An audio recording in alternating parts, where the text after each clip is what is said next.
People who've been kidnapped, how did you survive? I was kidnapped when I was 7. It was by a very drug-ridden family member who told me he was bringing me out for ice cream. He left me on a bench outside of a bar when the bartender told him he couldn't bring kids in.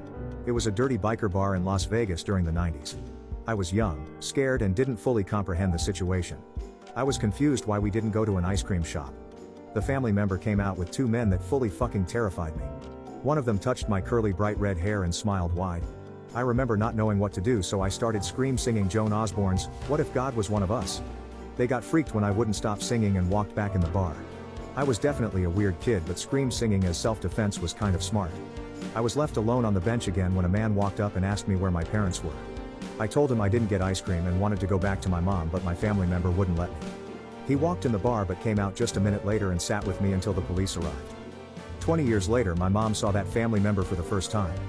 He was on end-of-life hospice care but made it to another family